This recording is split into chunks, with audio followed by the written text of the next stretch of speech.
Great.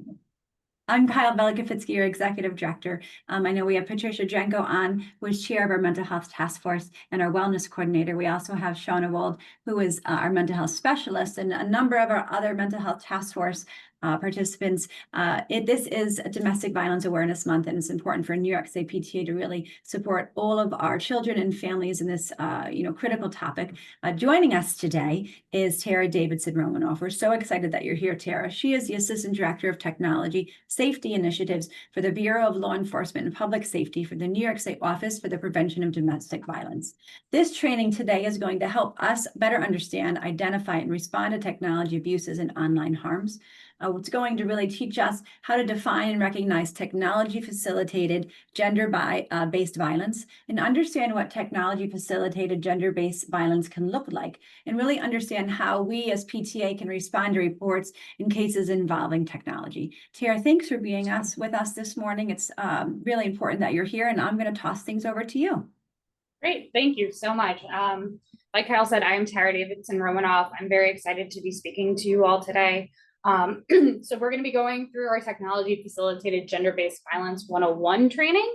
It is one of a few different technology trainings that we offer at OPDV now. So the first thing I'm going to do, I'm going to put a link in the chat if you would be so kind as to just fill out your name so we know who's here and I can report my numbers back adequately.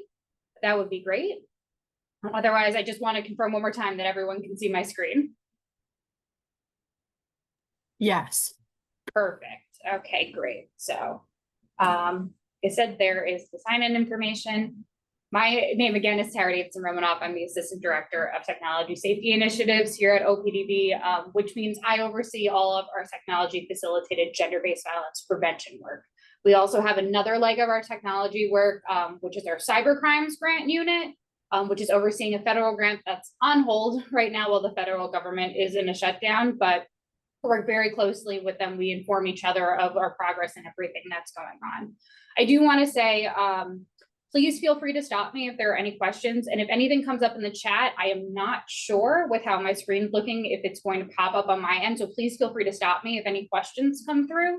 Yes, I have two of our great volunteer leaders, Patricia Jenko and Shauna Wold. I'm going to have them facilitate that chat.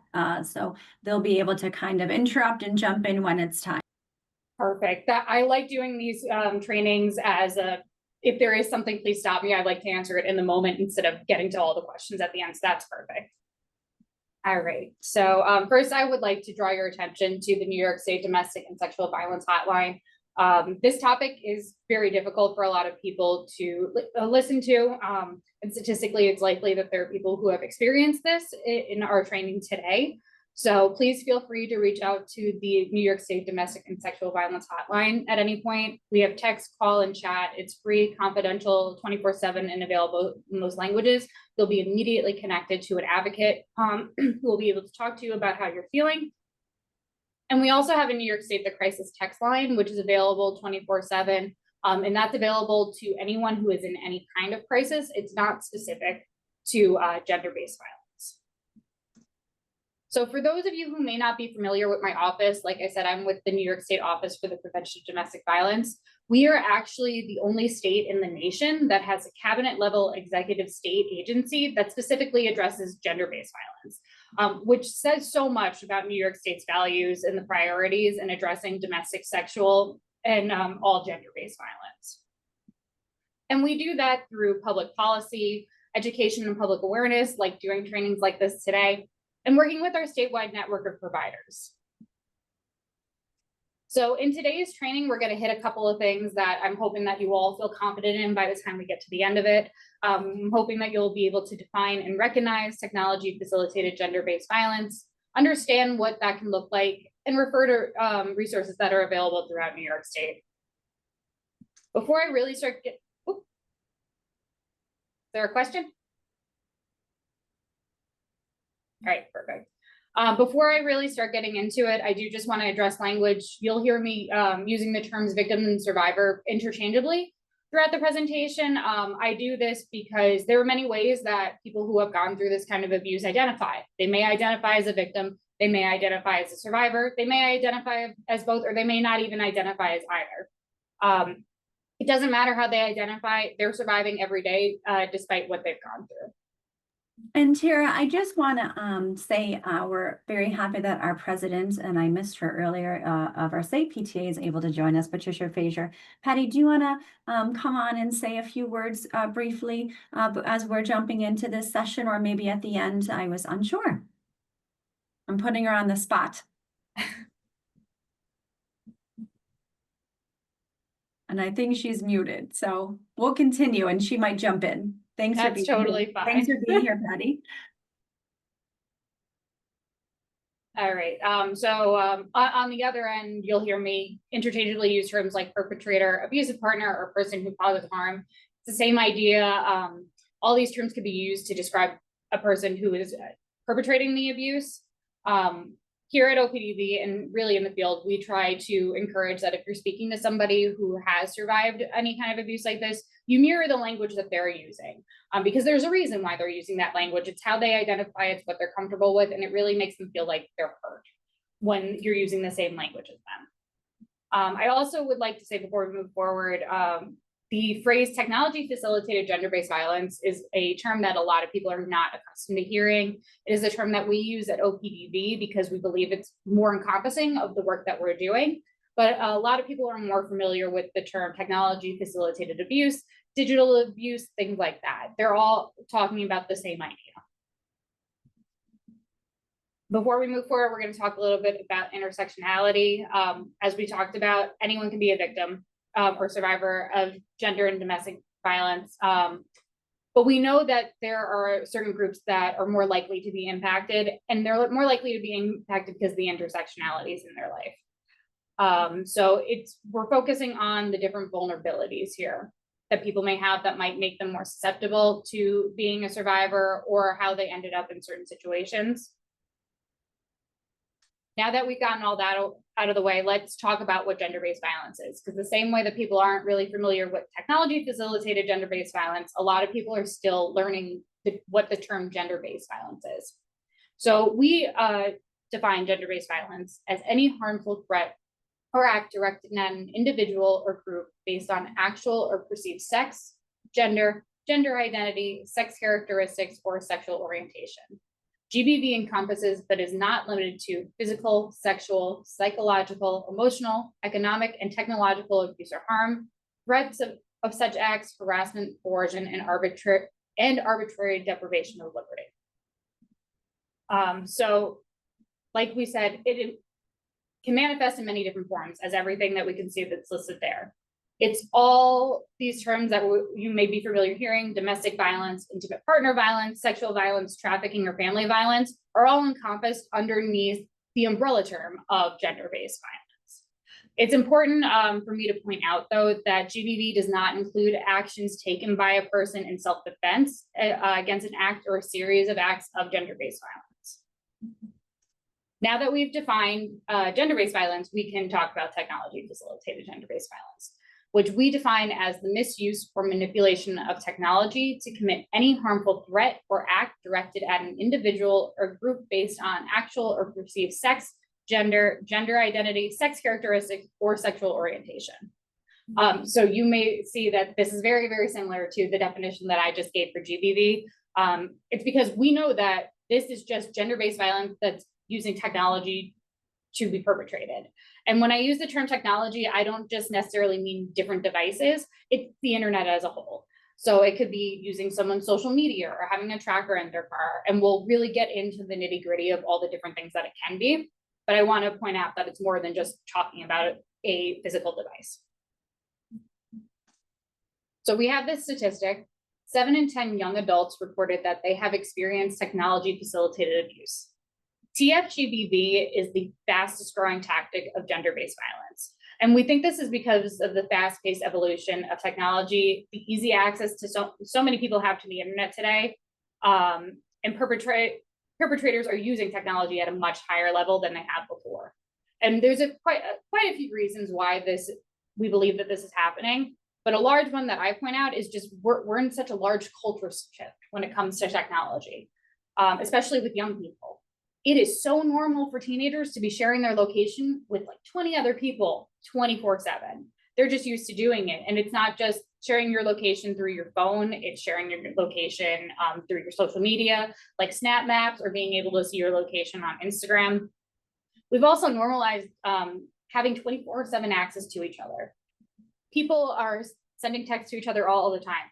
I had a baby 4.5 months ago. I was answering everybody's texts at 3, 4 o'clock in the morning. That was the only time people were hearing from me. And I'm like, this is just totally fine. They'll get back to me when they need to. But in reality, I could have been disrupting things that were happening in their lives at that point.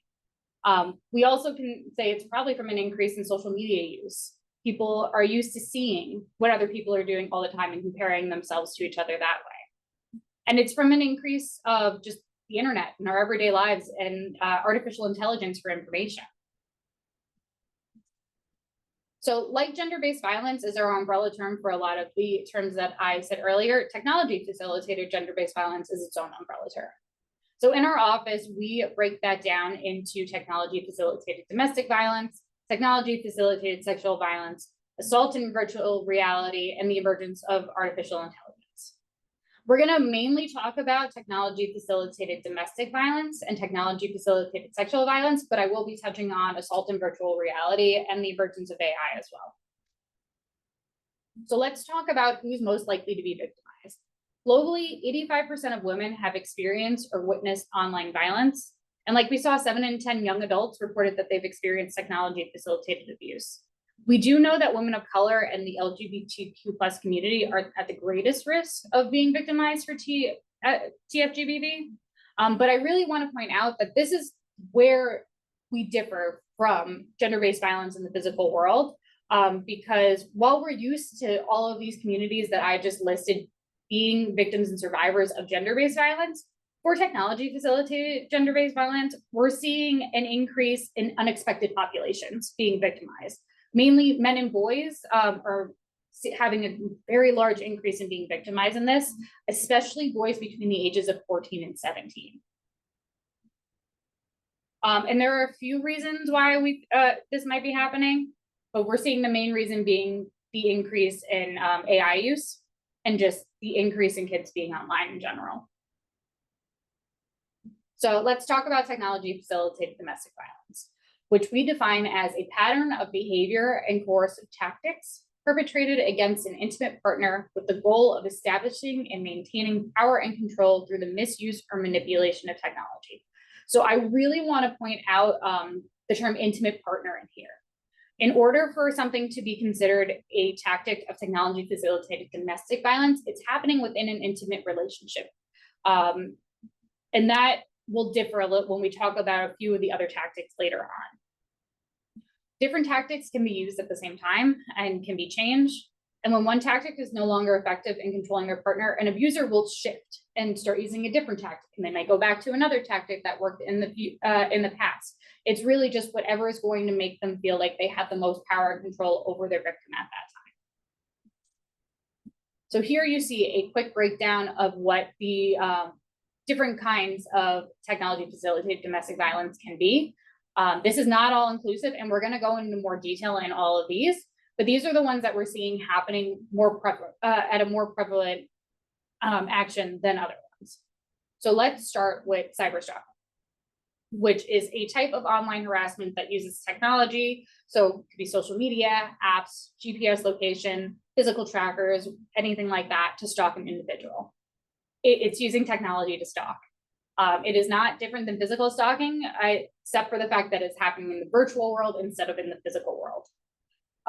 So just like stalking, it involves repeated and intentional actions. So this can be something in the virtual world, like constantly checking someone's GPS location, like I said, whether they share their location through their phone or they're tracking them on something like Snap Maps. It can be using trackers to keep tabs on someone. So those physical trackers like an AirTag, or even a lot of cars have GPS tracking that can be accessed through a different device at this point. It's keeping tabs on someone's social media accounts to know what they're up to at all times. It can be creating fake accounts to monitor someone's social media or other online communities. And it can be surveillance following or harassing an environment such as online gaming or virtual classrooms, or even through smart appliances in your home. Anything that is being utilized to know a person's location or what they're doing through the use of technology can fall underneath cyberstalking.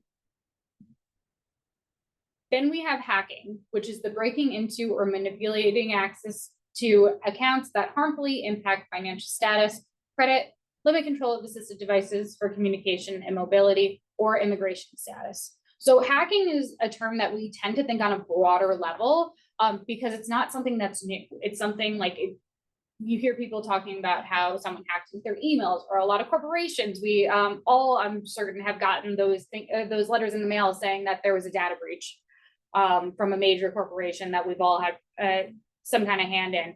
And that's usually what we think about it, but it's absolutely used as a tactic of technology facilitated domestic violence.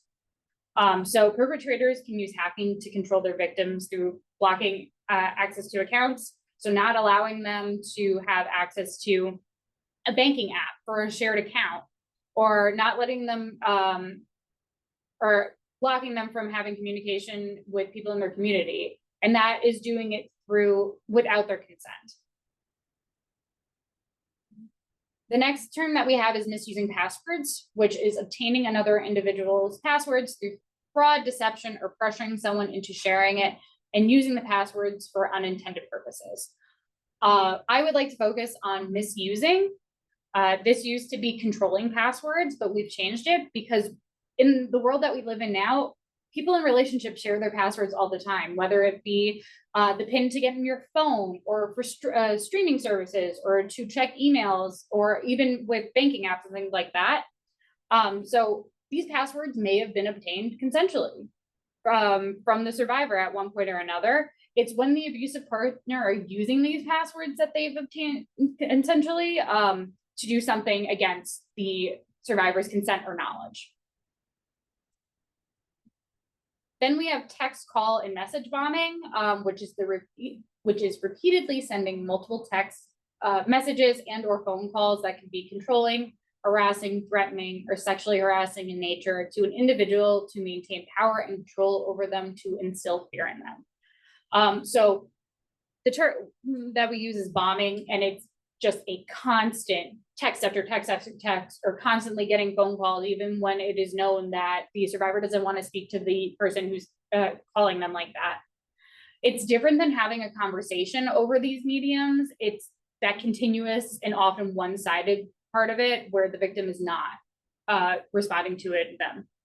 And we use text, call, and messaging because it can be done over phones, phone calls, through text. It can be on social media through direct messaging, or even through co-parenting apps. Next, we have online impersonation, which is using fake social media, false email accounts, etc., to use an individual's name and photo to discredit, expose, or compromise that individual. So this is something that people seem to be a little bit more familiar with. So does anyone have any idea of what could be an example or why someone is using online impersonation as a tactic of TFGBD? Feel free to answer in the chat out loud, whatever you would like. When somebody's blocked somebody, they create a fake one so they can communicate with. Yes, absolutely. Yep, they can create an account of someone that the survivor knows and they feel is trusted for that exact reason, to try to get in contact with them. That's great. Other reasons could be just to cause harm in every way possible. So an example I like to use is if an abuser creates a false account of their victim, makes it look like it is absolutely the survivor's social media account, and then they start posting all of these terrible things about the place that the survivor works, with the intention of getting their victim in trouble with their boss, and even making it so they're let go from their job. That's a tactic that happens too. Another big one that we're seeing is to expose a victim's gender identity, expression, or sexual orientation.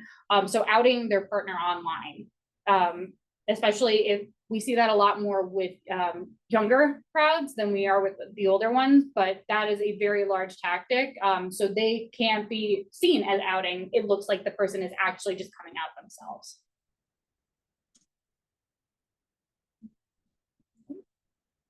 There we go.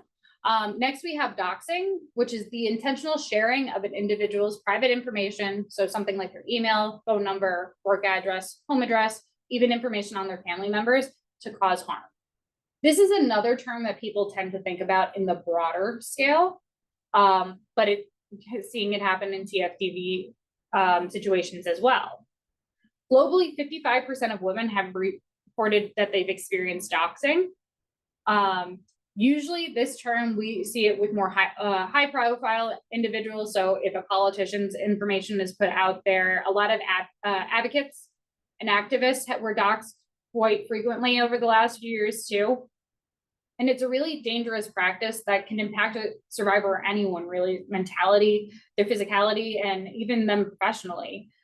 It takes away a survivor's ability to feel safe in their own home, in their own space, because their information is out there and they don't know who has it and they don't know if anyone is ever going to utilize it. An example of this was there was actually a case in Nassau County back in 2021 where a perpetrator took the photos and private information of several women that he was classmates with in high school and posted it across all of these different websites with the sole purpose of having people who are on these websites go back and harass these women through their information. And a lot of these women reported they would get phone calls saying that they had gotten all this information online and things like that. Thankfully, that case was able to be closed and that person is now incarcerated. But that's not always the case in doxing cases. So now that we've touched on different aspects of technology facilitated domestic violence, we're going to talk a little bit about technology facilitated sexual violence. So technology facilitated sexual violence is the misuse or manipulation of technology to impose sexual activity or conduct on an individual without their consent. So the difference here between technology facilitated domestic violence and technology facilitated sexual violence is TFSV does not need to happen within an intimate relationship. We're actually seeing that it's less likely to be happening in intimate partnerships. It's happening between friends, family members, coworkers, and at a very large rate, strangers, people that have never actually interacted with each other before. But like technology facilitated domestic violence, it's purposeful and it's about power and control. And it's very important to understand that everything we're going to talk about for technology facilitated sexual violence is happening without the individual's consent. So what do we mean when I'm talking about consent? Consent is freely given, it's reversible, informed, and enthusiastic. It can be taken back at any time, and it can't be given if a person is underage, incapacitated, sleeping, physically helpless, or has certain disabilities. And it doesn't matter what a person's relationship status is or if they consented to something in the past. Consent needs to be obtained every step of the way, no matter what. And it's very important to realize that consent in the physical world is the same as consent in the virtual world. You still need a person's permission to do certain things for it to be okay. Just because you're behind a screen and you're not actually seeing the person that you're perpetrating against does not mean that it is any different than if you were doing this to the person if they were right in front of you. So some things in the world of tech, it could be pressuring someone to share their location. Did they really consent to that? If you just keep berating them to do it and they finally do it. It could be going through someone's phone without their consent. Even if they were once allowed to go through the person's phone without any issue, if they haven't received consent to do it again, then that's a problem. Tara, can you elaborate a little bit more on the reversible? On the reversible. Yeah, and what that actually yes. will mean in the real world. Yes. So consent, it can be given at any time. It can also be taken back at any time. So that's what we mean by reversible. Just because someone has said yes to something in the beginning doesn't mean that they are fully locked in and have to go through whatever the act or what's going on is happening. They can take the consent back at any time, and that is absolutely okay and needs to be respected. Thank you. Of course, are there any other questions before I move on? That's it for now. Thank you. Great. So just like we broke down technology facilitated domestic violence, we're going to break down technology facilitated sexual violence. So the use and tools of technology are not new, a A lot of the aspects of technology that I'm going to speak about as we're going are new, but the behaviors behind them are not. We know that the main goal is always maintaining that power control over their victim. So first we have online sexual harassment, which is unwanted sexual advances, sexually explicit statements, or discriminatory remarks online. So that can be something like requesting sexual favors over the internet, leaving sexual comments and questions on a person's social media posts or on message boards, leaving offensive remarks about an individual's sex or gender identity and expression online, or sending or direct messaging unwanted messages or images that are sexual in nature. So, which brings us to cyberflashing, which is the act of sending unwanted naked or sexual photos or videos on the internet through an app or by text to another individual. So this can be a little bit confusing. So I don't know if anyone remembers about, I want to say 10 years ago when airdropping really became a new thing for Apple. If you did not have your privacy settings on, anybody who had an iPhone could just airdrop you anything at any point. And I think most people have experienced that or heard something like that. But if that image or video was sexual in nature, that could be considered cyberflashing. Usually with cyberflashing, the image or video that's shared is of the perpetrator itself, themselves. They are not sharing images of another person. That doesn't mean that it can't happen that way, but more likely it is the perpetrators sending images of themselves. So the evolution of technology and our constant connection to devices has made this practice so much easier. But thankfully, like I said, we have privacy settings on our phones. So we can change them. So I have it set on mine that only people who are in my contact list can share airdrop things with me. Otherwise, you can even just turn off things like that completely and not only turn it on when you want something to be sent to you. Then we have online sexual exploitation, which is using technology to commit actual or attempted abuse of power or trust for sexual purposes. So just like sexual exploitation in the physical world, online sexual exploitation can take on many forms. So it can be offering money or goods for image or videos from the survivor. It can be threats. It can be catfishing, so pretending to be someone else so you can get those images. And it can be sextortion. So sextortion is a non-physical form of coercion where a perpetrator threatens to send out someone's private or sensitive materials or intimate pictures if they do not provide them with more sexual images, sexual favors, or money. So sextortion is actually one of the fastest growing tactics of technology-facilitated sexual violence. While anyone can be a victim of sextortion, perpetrators are most commonly targeting minors because of the long periods of time that they spend online. And that can just be on social media. It can be on online gaming, anything like that. And because they're more susceptible to grooming and manipulation by adults than other adults are. And this is where we see that split I talked about earlier, how we're seeing non-traditional victimization with technology-facilitated gender-based violence. So unlike many other forms of gender-based violence and technology-facilitated gender-based violence, this is where teenage boys are really being victimized. We are seeing typically it's teenage boys between the ages of 14 and 17, but we've had reports where boys as young as 8 are being victimized. And that age group and that demographic is being targeted for sextortion seems much, much more than other populations. And it's because they are spending more time on those online gaming and talking to people, and they just think it's normal and don't really think about the potential of this person trying to cause them harm. Before I move on to the next slide, we're going to talk about a real world example of a teenage boy who was a victim of sextortion. I do just want to preface with it is a real story. It can be difficult to hear. So if you need to step away from your computer for any reason, absolutely please take care of yourself during this time. So this is Riley Bassford. Riley was a 15-year-old boy from Potsdam, New York. He was a sophomore at Potsdam High School with a bright future ahead of him when everything changed in an instant.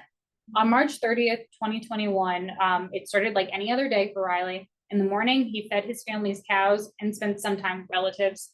Then his mom drove Riley and his sisters to the orthodontist, where they all had braces put on. A photo of Riley smiling with the new hardware was taken shortly after. Just a few hours later, Riley took his own life after being blackmailed by a fake account online. Riley was a victim of sextortion, a non-physical form of coercion where a perpetrator threatens to send out someone's private or sensitive materials or intimate images if they do not provide them with more sexual images, sexual favors, or money. I will say we have had conversations with the New York State Police Internet Crimes Against Children Task Force, and they have noted that there has been a large increase in sextortion crimes reported that have been coming across their desks here in New York. We also know that sextortionists will often create a situation of the utmost urgency when they're sending threats to send their victims into a panic so they can't think clearly about what's going on. And that's something that we saw with Riley. Like you can see, he was friended by an account where the person said that their name was Megan. He sent messages back and forth before Megan sent a nude photo of herself. And then she asked Riley to send one in return. As soon as she had that picture, the perpetrator demanded $3,500 to not release Riley's photos. And oftentimes we're seeing, even if a victim pays their perpetrator immediately, they will just continue to demand money until the victim does not have anything else to give them or does something as drastic as Riley's situation was. The full interaction for Riley's sextortion scheme was 6 hours from when the perpetrator first messaged to him to when he died by suicide. And that is actually pretty common in these cases for it to move that quickly because teenagers are not used to this happening. So they're not being given the tools by the adults in their life, because why would you think that they need these tools and know that this is not the end of the world? The next slide that we are going to go through is actually a video. OPDV has been very, very fortunate to be able to partner with Riley's mother, Mary, to help bring Riley's story to light and try to make it so we don't have more situations like this in the future. So we're going to be listening to Riley's story from Mary herself. And I believe that the volume should work fine, but please let me know if it's not working. Okay, Tara, just a comment that was in the chat. Yes. It's also an increased issue for persons with developmental disabilities in a Yes. wider age range. Yes, absolutely. And we actually, so this is my general technology facilitated gender-based violence 101 training. We offer other tech trainings that I was going to bring up at the end as well, but one of them is our Sextortion 101 training that we're launching on November 20th. And we do get more into the nitty-gritty of who is most likely to be victimized by in these different situations. But thank you. That is a great thing to bring up. Thank you. All right.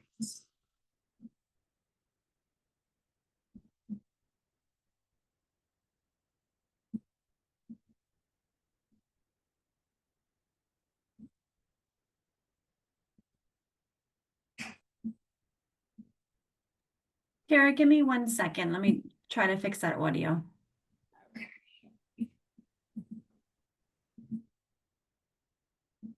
Just go back to the slide before. Tara, if you stop your screen for 1 second and then you go back in and hit share audio and then reshare your screen, I think it will work. Let's So if you try. pause and then unshare your screen, Yep. and then in the bottom left-hand corner, there should be a little button that says share audio and then reshare your screen. I think it may work. All right, let's try that. Oh, yep, there it is. Perfect.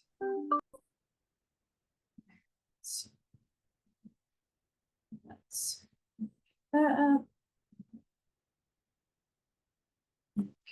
try now. This has been fantastic so far. Thank you so much for sharing all of this wealth of information. Of course, and like I said, I do know it's a lot of information and it can be difficult. So please feel free to stop me whenever anything comes up. All right, let's try this.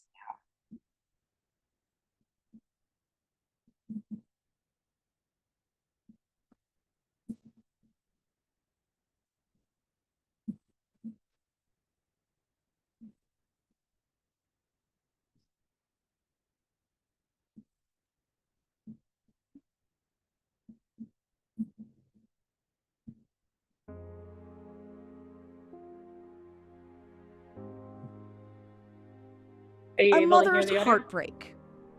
Mary Rohde is sharing her son's story, hoping it can save lives.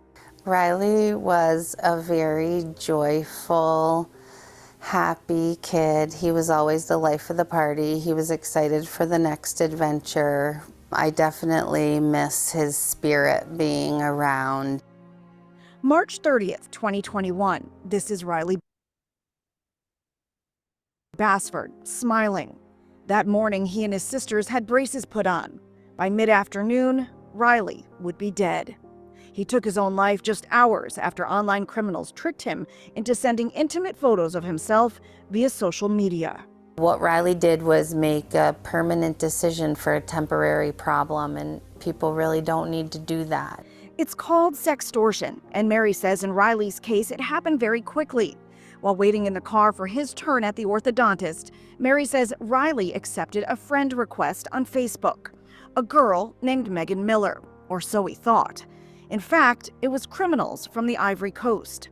Posing as a young woman, their goal is to trick their victims into friendship, get them to send photos, then use those photos as blackmail. He says things like he got braces on, shares a little bit about himself, and then the criminal sends a picture of a bare-chested woman and says, I sent you a picture, now your turn. So then Riley sends a genital picture, and immediately the next message is, send me $3,500 or I'll send this to everyone you know. And then that's like around 2 o'clock. Riley checks his bank accounts. He says, why are you doing this to me? Leave me alone. You tricked me. You're whatever, you know, he goes into a bit of dialogue. But then he says, leave me alone or I'll kill myself. And they say, go ahead, your life's over anyway.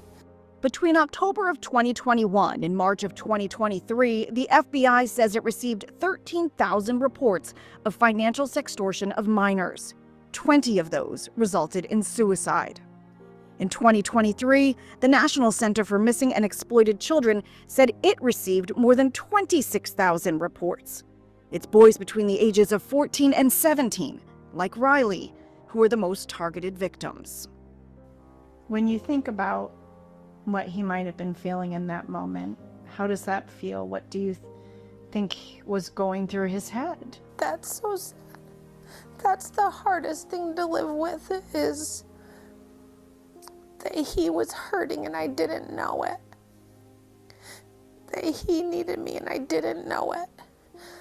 That we gave him that device thinking it was so he would contact us for any kind of emergency.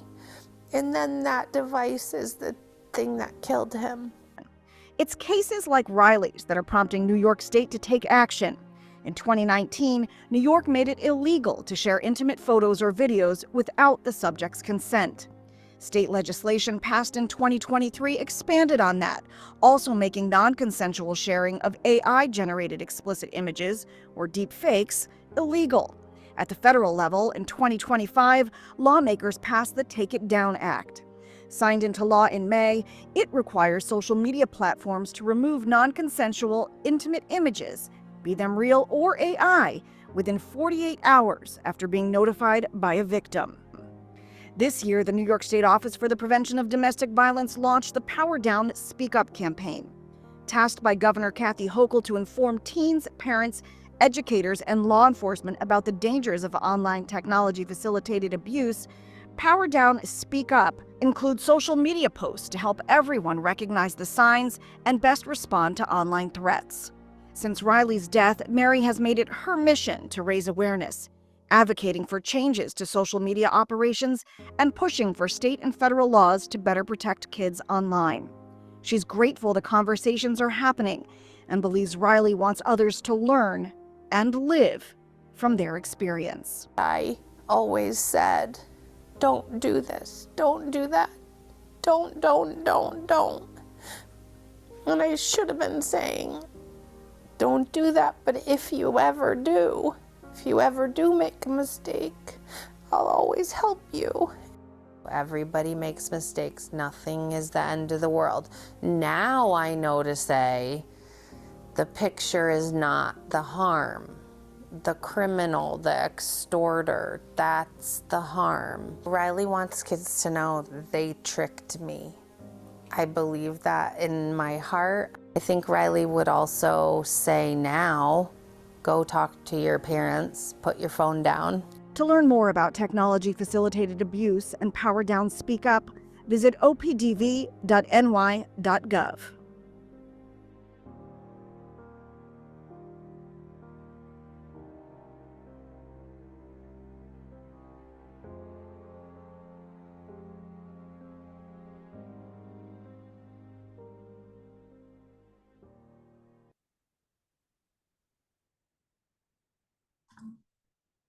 There it is. So I do know that video, it's a lot. And I just wanted to check in to see how everyone was doing, if anyone wanted to share how they were feeling.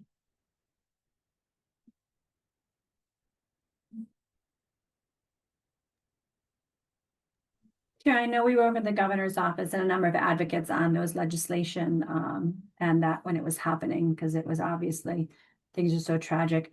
For our youth, at our last SLC and convention, we actually had the Secret Service come in and give presentations on sextortion and on, these things online, because we think it's so important for our youth to have these conversations. And that's, I think, something maybe we have to explore a little bit more. I'm gonna have Pat and Shauna kind of put that on our list, and Patty put that on our list, so we can have more of those conversations with our youth, because I think it's really critical.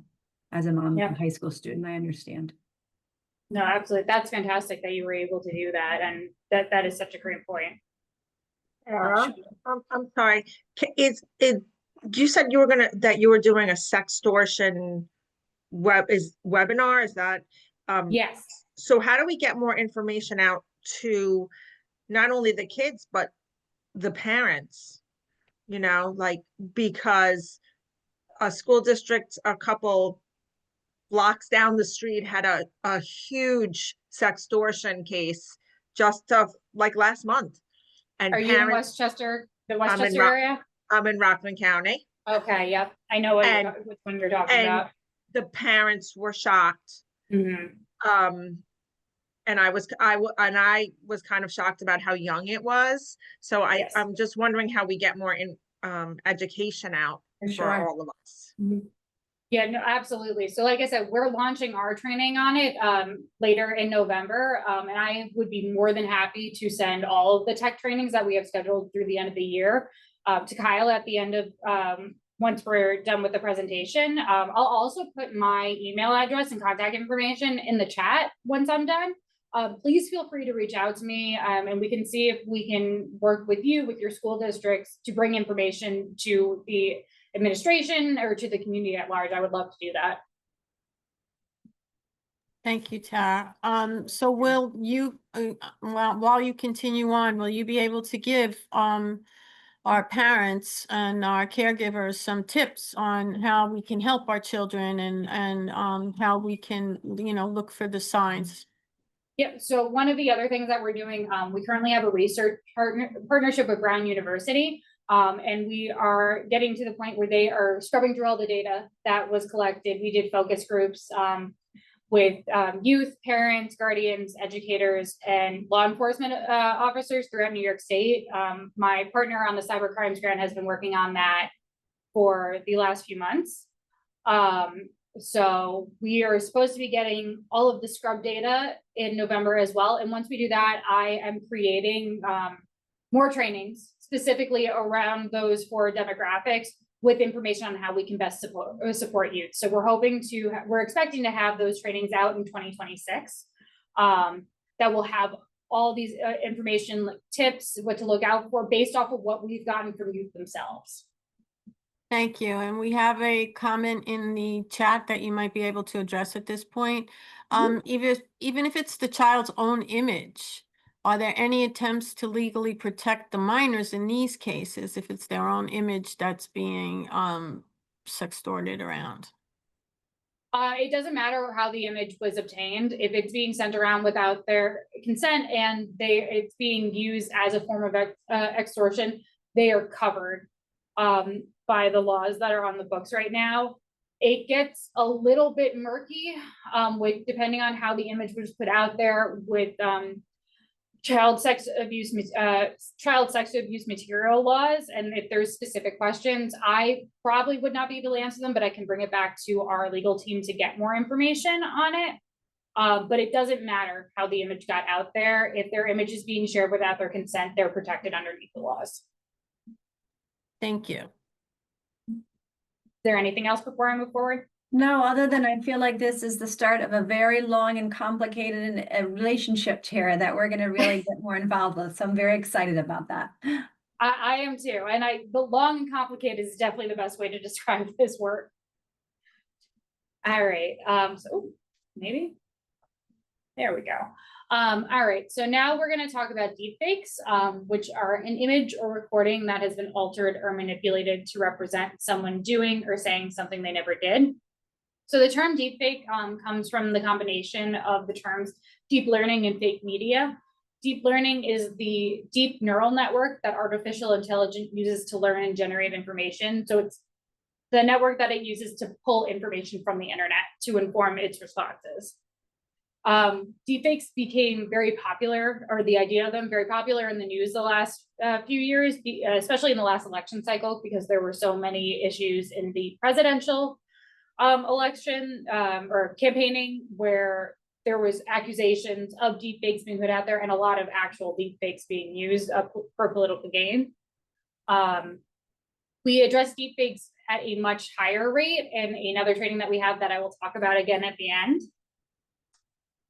So then I have a quick poll. What percentage of deepfakes do you believe are non-consensual? And please feel free to shout it out, put it in the chat, whatever you would like. I will pull up the chat myself for this. Do you think it is A, 75%, B, 83%, C, 96%, or D, 99%?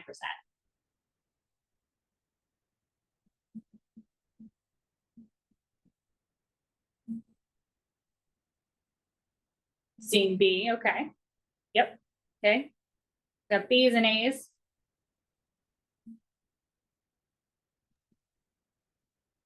Got some C's now. I love when there's always the variety of all four of them.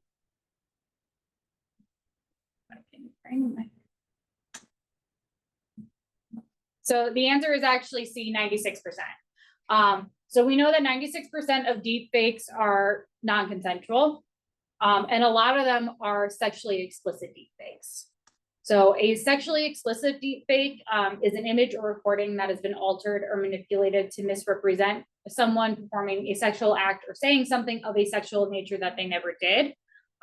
We saw this for a little bit with high-profile celebrities. Taylor Swift had a sexually explicit deepfake that went out in either the spring of 23 or 24, and the Swifties were able to bury it online, but it's happening in intimate relationships too.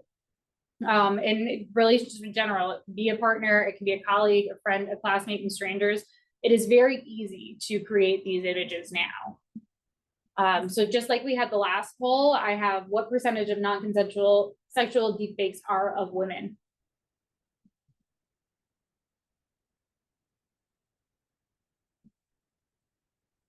C. It's always a healthy mix, and I love that everyone is participating.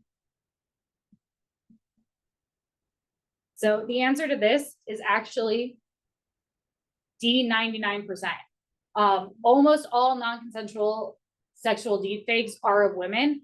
And in the beginning of when we were really seeing these sexually explicit deepfakes, a lot of the applications and different chatbots that were being used to create them could only create nude images of women. Even if an image, a male presenting image was fed through one of these applications, it still spit back out an image that looked like it was a nude woman. And we are going to watch another short video now that talks a little bit about sexually explicit deepfakes.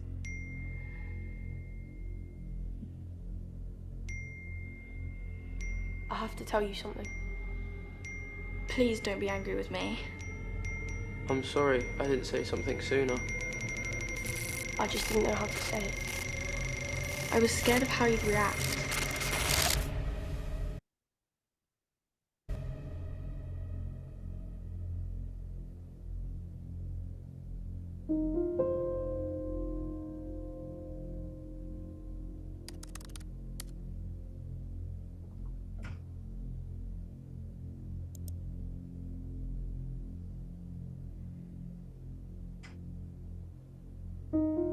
I remember the day it happened.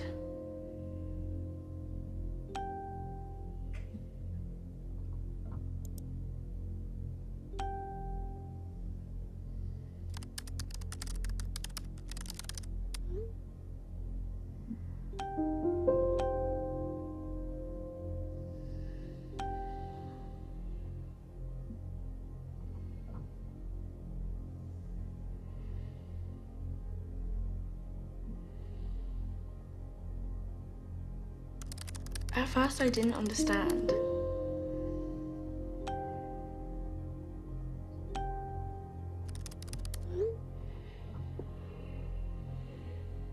A boy at my school sent me this picture.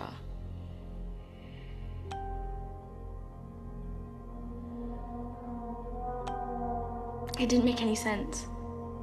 I didn't take that photo.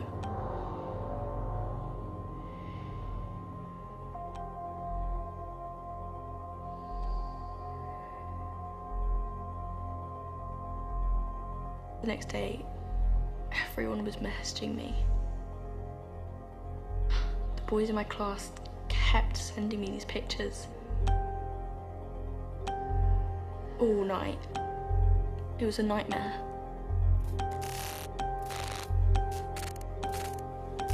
The pictures were fake. They looked so much like me. They looked so real that everyone thought I took them. My friends wanted me to tell a teacher or someone at school. I couldn't do that. Then they would tell my parents. What if they didn't believe me? What if they thought I actually took those photos?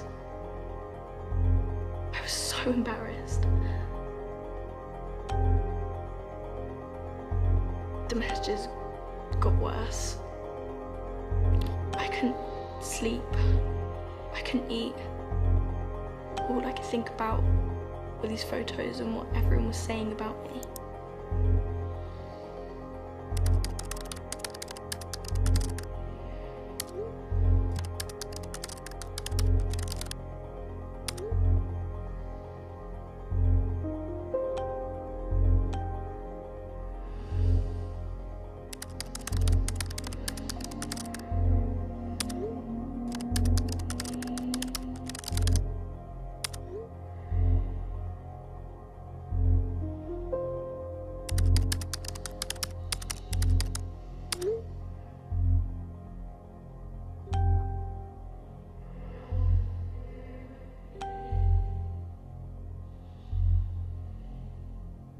I felt so lost.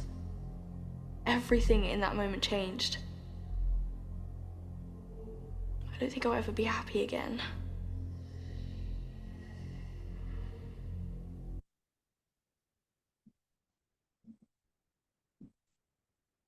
All right, so what we just watched there in that video, we're seeing this happen pretty commonly with young people.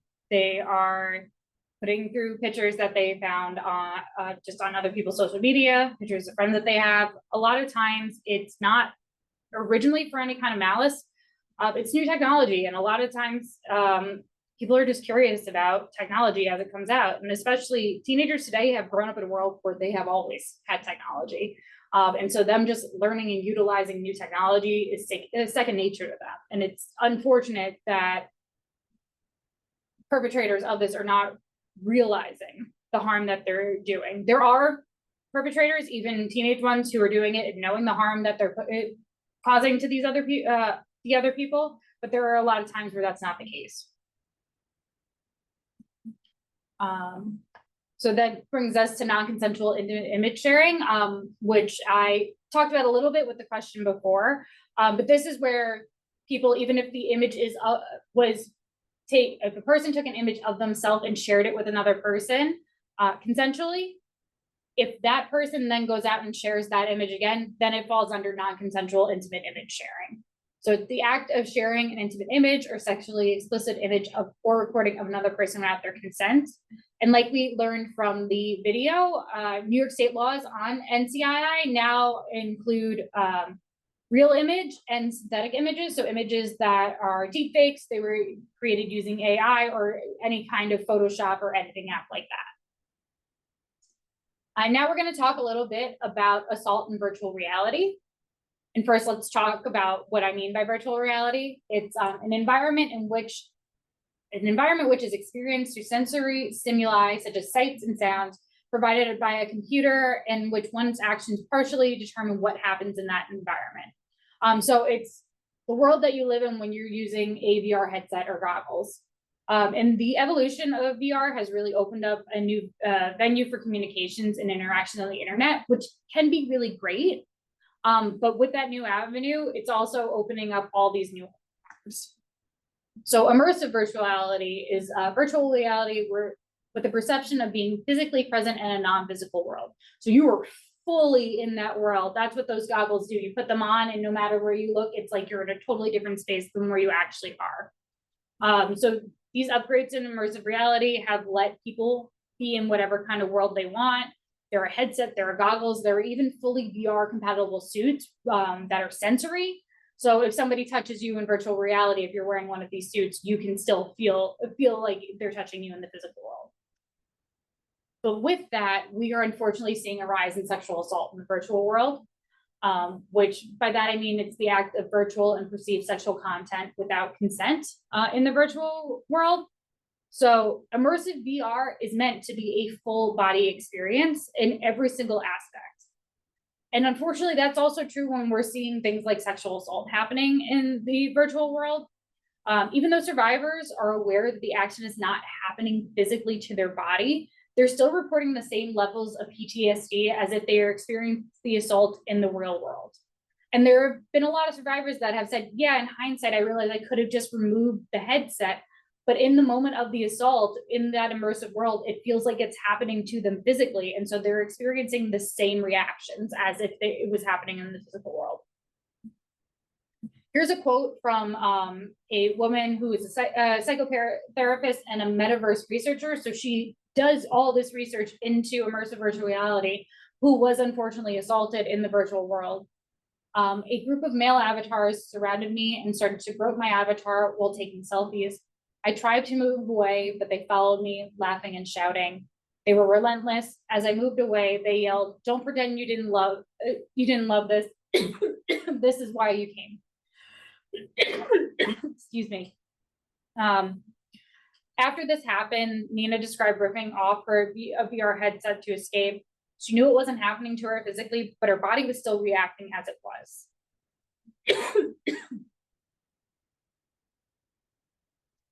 So the last thing that we're going to touch on is the emergence of artificial intelligence. So we define artificial intelligence as a branch of computer science that focuses on creating systems of machines capable of performing tasks that typically require human intelligence. I'm sure we're all very familiar with the idea of AI at this point. It's in our lives, even if we don't want it to be. Now, if you Google anything, the first response that comes up is an AI generated response from Google's AI chatbot, Gemini. I've trusted it a lot. Probably shouldn't have a couple of times because it can be wrong. AI chatbots and companions, as we're going to talk about in a moment, are just pulling information from the internet. They're just doing it much quicker than we would be able to search it ourselves. And since it's pulling information from the internet, which could be put up there by anyone, the information that it's spitting back out could be incorrect. So with that, we had the emergence of AI companions, which are artificial intelligence systems specifically designed to serve as a companion. That could be a friend, a partner, a therapist, to an individual or individuals. AI companions offer human-like interactions to individuals and provide many perceived aspects of emotional support. They are created to the exact specification of the users. So how does that play into technology facilitated gender-based violence?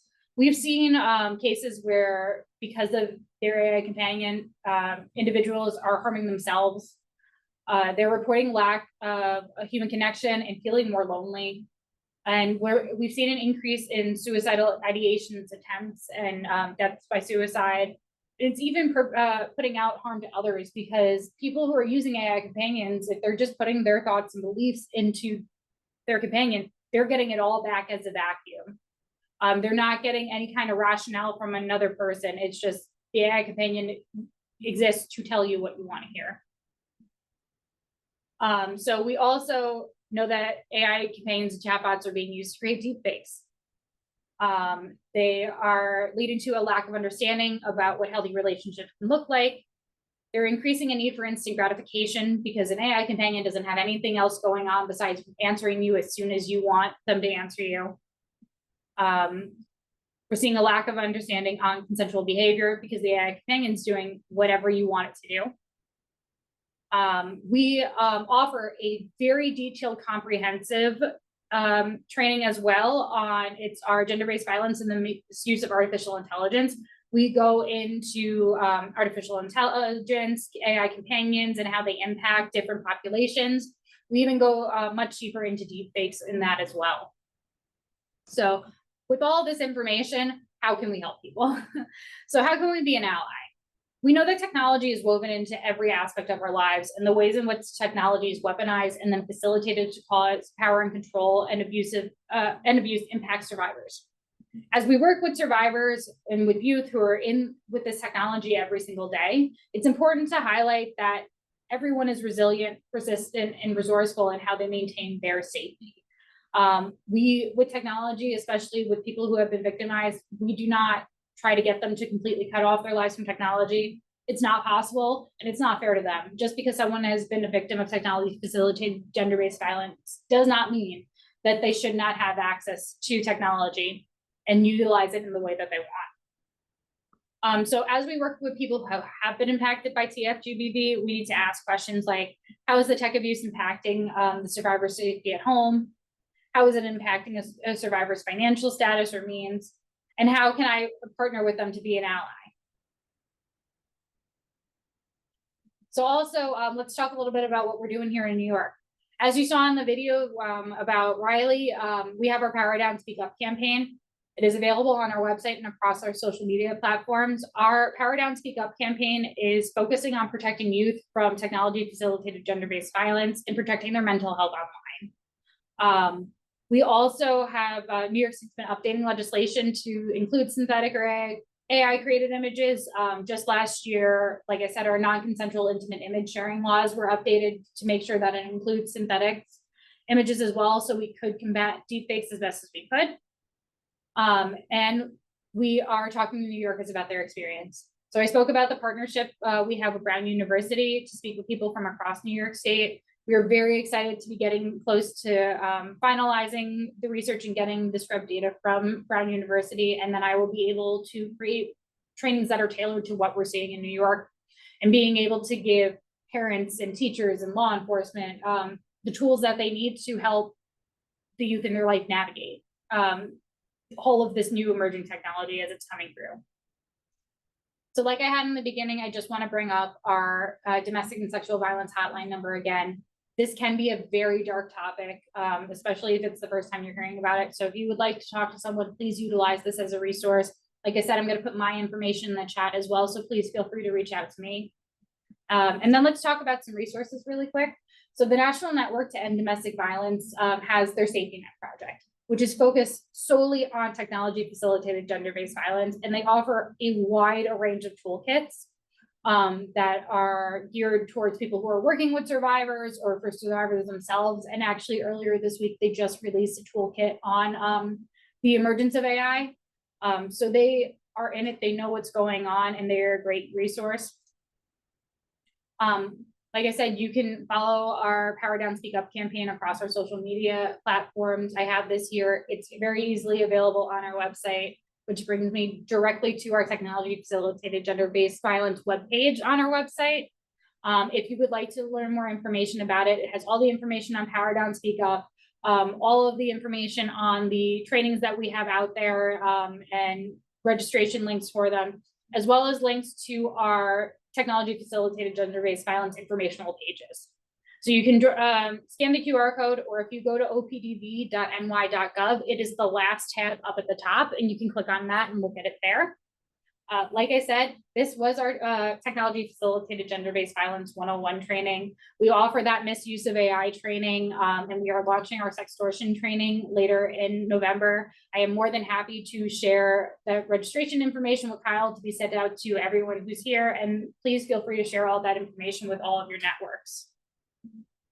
And I just want to see if there are any questions that we didn't address yet. Chair, this was so fantastic. I'm going to ask Patricia and Shauna if they're available to join us and facilitate any questions and do our closing. So we'll take Patricia and Shauna will take those questions in the chat. If you'd like to ask any questions, you can put them right in the chat.